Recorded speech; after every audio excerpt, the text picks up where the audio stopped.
Hello and welcome back to my room. After the whole devastating of the whole Civic situation, I need a break from that. I know it's a Civic that I'm building a K-swap, but I just don't have the funds at the moment to do so. Until I get my money, the Civic is gonna have to wait.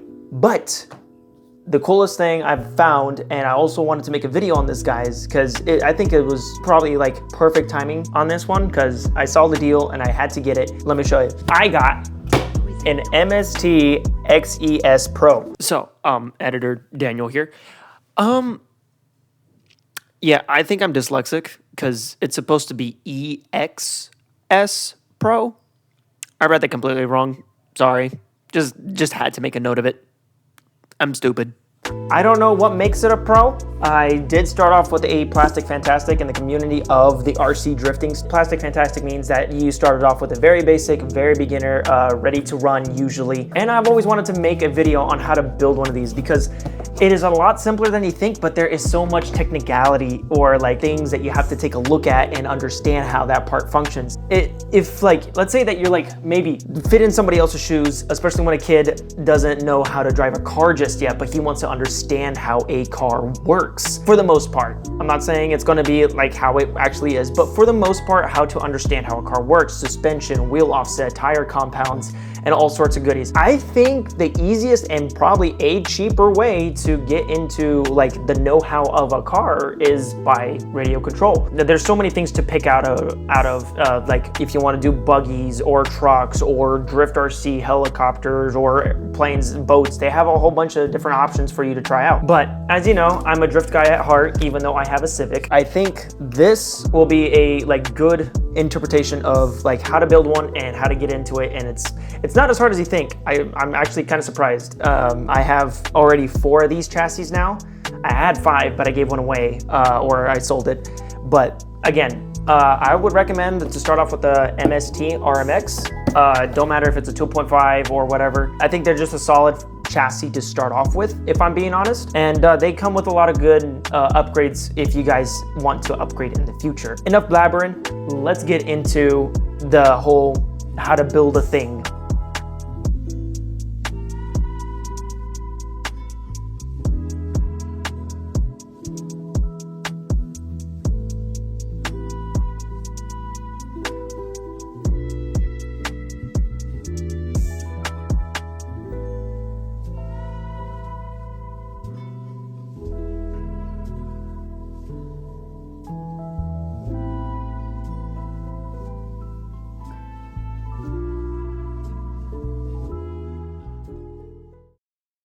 So before you get any chassis, especially if it's a build it your own chassis that I have over there, what you want to have is necessary tools. It can be a couple of tools from your kitchen or it could be in your toolbox somewhere, but it's not really necessary to buy these new tools.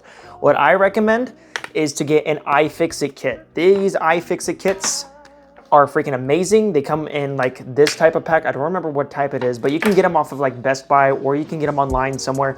But they have all the bits that you need and they're usually used for computer building, but I found it very useful to have an iFixit kit, especially when building an RC car. And I mean, it works. It does get the job done. And not just that, they're really nice quality. Again, not sponsored by them, but I also have X-Acto knives. Be careful because as you can see, that's already stabbed in there. These are very sharp. So if you need to cut some brackets or if you need to shave away some pieces, I use these mostly for my bodies, but we're not gonna dive into bodies. Next thing that you might want to have is some double-sided tape. Reason being is because you wanna be able to stick the electronics without them sliding everywhere, or not just that, just to cushion some things up so it has more of a nice snug fit. Again, when you're cutting pieces, I also have these curved scissors. They are tiny for my hand, so sometimes they will get stuck like a ring. And just be careful when you are using tools, especially knives and scissors, because you do not want to cut yourself or poke your eye out. I haven't poked my eye out, but I did cut myself once before. That's basically all the tools you kind of need, but I mean, there's a lot of different tools, a lot of things, but I use mostly those and it has worked just fine for me. So before we dive into my beautiful new chassis that I got for a complete good price, I could not believe it actually, but we're gonna take some things off of this one because I want to transplant all of this into that right there. So what we're gonna do is take off the wheels, tires, my magnetic posts here. Go for magnetic post all the time. I'll explain why. And then all of these electronics here and the motor and my intercooler and my front mounts, again, wheels and tires, and my shocks, because these are some nice shocks and I like them. So we're gonna do this. So now with all the car, the basic functions are here. All the electronics will go step by step on what does what. First, you have a transmitter. This here is a Dumbo DDF 350. This here is actually a really good transmitter for the price. I got this off AliExpress and it was like 50 bucks. You have 10 channels. It's amazing. You have an LCD screen and it takes a little bit of time to get used to, but it is fantastic. You also get a metal wheel. Not a lot of RC transmitters have a metal wheel, but with also that, you also get a receiver. A receiver basically tells any of these components what to do as soon as you make an input. So I have 10 channels, which is a little nice because I can plug in so many different things to it and I can just flip on a switch or turn a knob or something like that, and it's really helpful. Another thing that I have is an ESC. Basically, this here controls the throttle, the brakes, basically the car go-go movement. This is basically the brains of that. So basically whatever input I'm doing here throttle-wise, it'll go into the ESC and it'll go into the motor. I have a Hobbywing just stock turn 10.5 turn, which is a very good beginner one. It's definitely an upgraded version of it. And it's really nice. I do like this. And for the ESC, I just have a regular one, no boost or no power control or anything like that. So it's basically the upgraded version of, let's say, it's better than the ready to run one, but it's still kind of stock. So you still get a lot of performance out of it, especially when you have a programmer like this. This here is for Yokomo, so I have a different ESC. But I also will plan to get a programmer for this. I just kind of borrowed some of my friends to get it tuned right, and voila, there you go. Another thing is important, a battery. That's how you actually function, power all this stuff up. So that's for basically the throttle-wise, throttle, reverse, and brakes, basically. This here is the whole thing. When you make an input on the steering here, it actually goes on the opposite side of everything else for your steering stuff. So it goes to the receiver when you make a left turn or a right turn or some type of input. If you're trying to counter steer, this here helps right here. This here is a Reeves RC gyro. What it does, it helps you kind of lean into the counter steer, because trying to counter steer yourself on an RC control car is really hard, and it's really useful. So it helps you get into the counter steer and makes it a lot easier to drift with. And also for all your turnings, you have a servo, and this here is this one. I'm not sure. It's a Yokomo. I do like this one. I really do.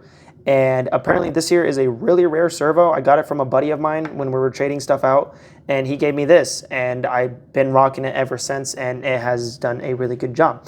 But that is the whole electronic stuff. Other than that, let's go ahead and start building all of this. Don't mind me, I'm watching initially as I'm doing it, but I will try to explain everything. It's probably going to be a quick process. It's really simple. It's not too hard. Anyone can do this if they know how to put Legos together. That's how simple it is. So, hello BMW. So usually when you get the kit, you kind of have all of these bags in here for all your parts and stuff, and you also get a set of instructions. But who needs instructions? I can do this myself. Wait, actually, no, I might need that. I'm not all right, but we're gonna use the instructions on this because this here could be a completely different build, and it's very nice to have a set of instructions just in case if you get caught up or lost somewhere that you don't understand. It's really good. There's actually 2 different ways you can actually install the motor, which is awesome. And there's just plethora of stuff to go through. I wouldn't get it done today. It's gonna take me a couple of days, but with instructions, I may be able to speed that up. So, we already went over the electronics. Now, once I build this, it's just gonna be a montage of me building this. I'll explain on the way of what does what. So, let's get right into it.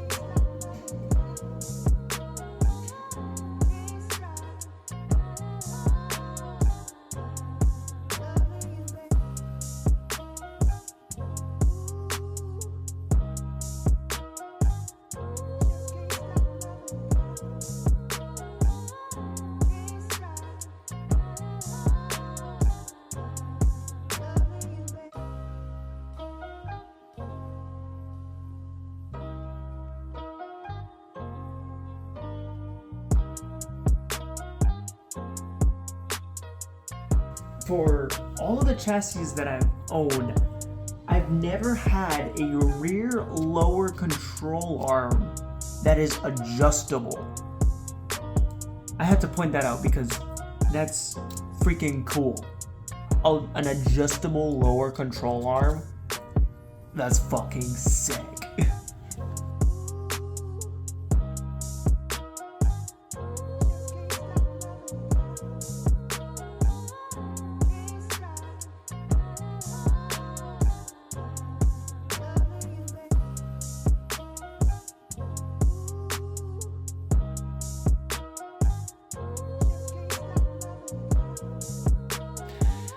So after finally completing the lower control arms and the upper and lower control arms for the front and the steering, it's pretty simple on how the steering setup works. Again, this end connects to the receiver and it tells the servo where to turn, and you can see there's that little arm right there, and if I push one way you can see it move, and there's bearings in there that help it move pretty smoothly, and that's how basically you get your steering angle. Hopefully we can get this thing a good amount of steering angle. So I'm pretty excited. So far it's going pretty good, and I can't wait to add the rest. Right now I am doing the top deck, which is I think also fiberglass in a way. Yeah, it's in its own package in there. So we're on bag 4 already, and just more work. I still have another maybe like 10 or 11 bags that are sitting in there.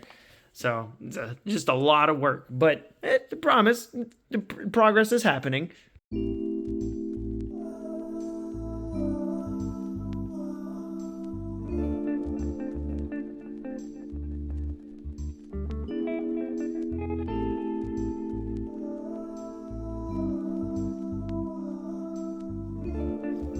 So this is why I have instructions, because I messed up somewhere here. It doesn't look like it, but I did. This bracket piece right here needs to go on the opposite side, because this here is going to be the outside piece. And this here is supposed to, I guess, hold the gyro or something.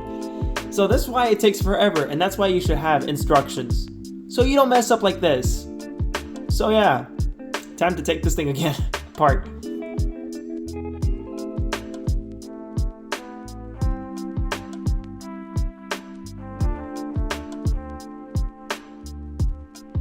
Now the top deck is ready to be installed. And again, this is also fiberglass, so it's much lighter than plastic, but it's not as lighter. It's not lighter than carbon fiber, but still this is a good alternative for a light base chassis.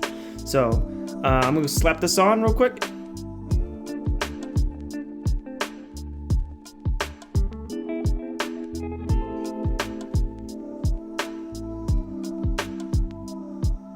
So I mean, by far one of the easiest kits I actually did, not just because I have instructions, but I'm, I guess, used to building these things. And so far, just to go overview on everything, we have the upper and lower control arms over here, you know, my little Flappy Birds here. We also have the top deck and the bottom deck right here. We also have the servo attached to all the steering mechanisms. So now we have steering. Pretty sweet. Hopefully I can get some sweet angle out of that. We also installed the motor, I'm gonna flip it around this way, to the spur gear. There's the pinion gear on there. I might have to change that up in the future just to see what type of power it puts down and all sorts of things. And we also have our little, these are not really control arms, but like our hub holders in a way. Kind of like how these steering links are that hold the hub. So, and then we also have our, well, technically that would be upper control arm because it would sit kind of like this on top. And we also have our adjustable lower control arms. And we also built the differential in there, and we also built kind of a tiny transmission. There's like 2 gears, but I mean, it just puts the power towards the diff, and diff goes to the wheels, voila. But it is so easy to learn on what basic stuff. I mean, the differential and how the suspension works is close to a real life car as possible. There's so many different options out there. And like I said, it's getting really close. If I really wanted to, I can already attach most electronics, the receiver and the ESC, and I could basically boot this up and say, hey, we're here. But as far as I want to keep finishing up on this build, and we're getting really close. The next thing we're going to do is going to be for the front hubs. and we're gonna actually see how much steering angle that we can get out of a kind of stock-ish setting, because I haven't adjusted anything. The only thing that I've really done was just added the adjustment for steering, and there's a couple adjustment stuff, but everything I have followed the rule book, so it's basically stock for stock of what basically how it would be right out of the package, if that makes sense.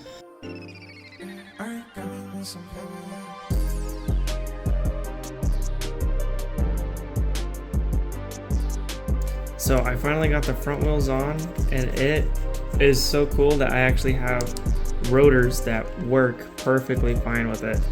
So yeah, that's pretty dope. So I'm more and more excited to see how this thing works. So it looks so cool too. It's so lifelike too, and like the steering angle is like ridiculous. That's already the angle for stock. That's pretty damn good. I mean, just enough Ackerman and that's ridiculous. That's like all the way almost. I mean, that's gonna be some serious angle for stock. I will definitely have to tune the suspension because it is towed in, which means that the end of these wheels are towed in. Kind of want them to toe out a little bit and add some camber, so I can fix that by pulling these a little bit further in, and that should fix the problem. But so far, front hubs are done. Now for the rear axles and the hubs over here.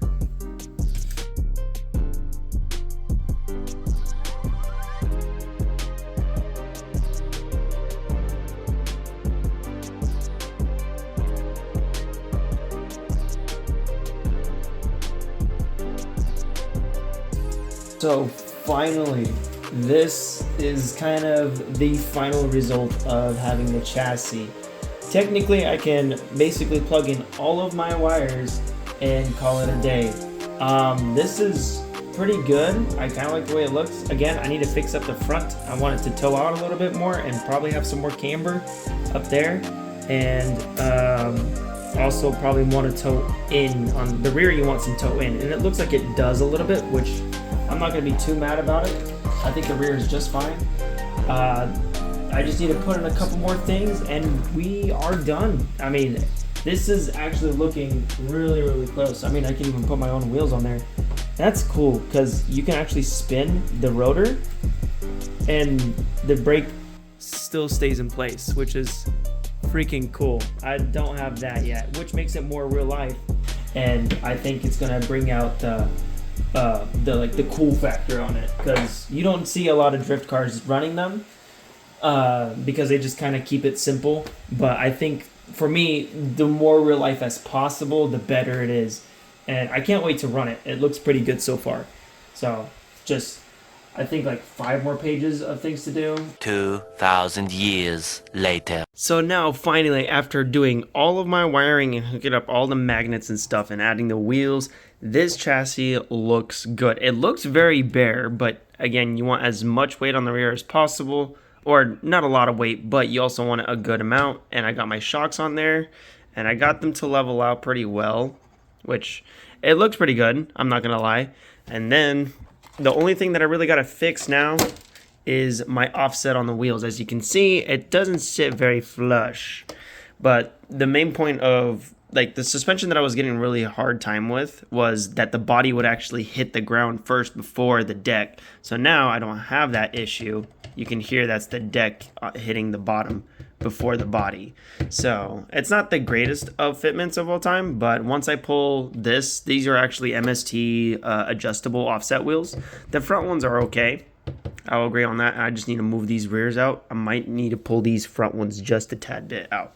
But other than that, this is much better than I expected, and I can't wait. I'm going to go test it out today. And yeah, this is pretty dope. I like the rotors and calipers on there. It makes it look really cool. I don't know why. I think it's just the level of detail. And another thing is, it is going to be so much easier to plug in the lights because the receiver is just sitting right there. So let's go ahead and adjust these offsets real quick. I think we'll just move them up by 1 notch, and I think that should be good. Let's try that out.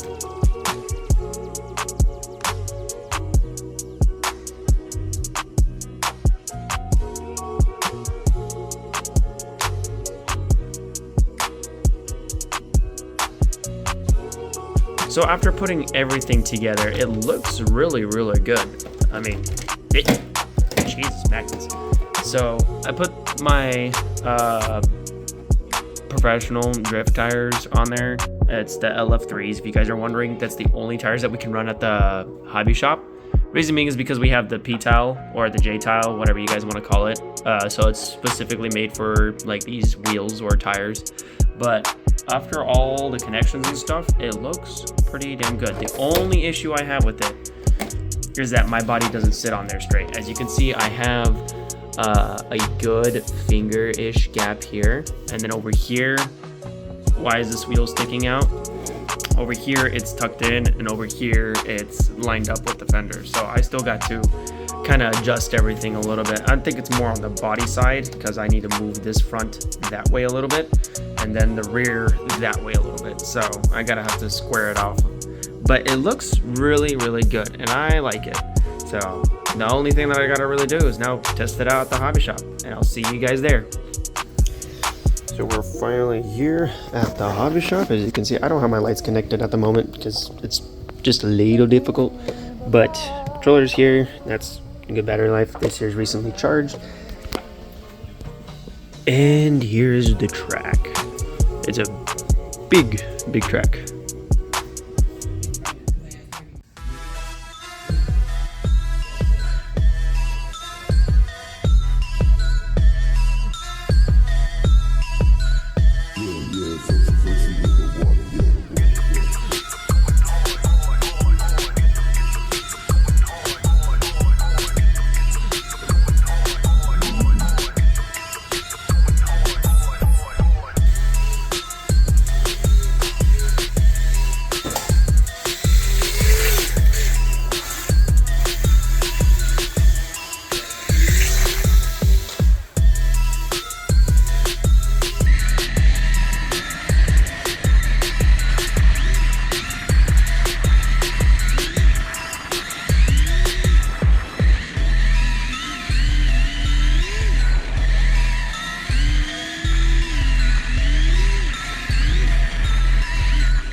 So after driving it around, this feels actually like a comp drift car. It's not the best thing, but I was able to drive it around and have really good confidence, swinging it into corners and all sorts of things.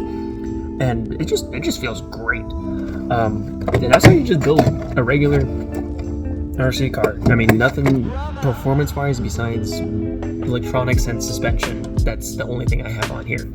I'll probably do like how to make an RC body or paint or do whatever you want with the RC body itself. I don't know what car I'm going to do next, which I think that's going to be a surprise for me because there's so many different types of options out there, so many different types of paint and the way that people do it. I might make it like a replica car of something, I'm not sure.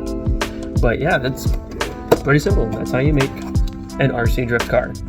Hopefully you guys learned something new, and if you guys decide to, I guarantee you'll have a lot of fun. Thank you guys for watching, and don't forget to like, comment, and subscribe, and I'll see you guys next time. Hopefully continuing the Civic build.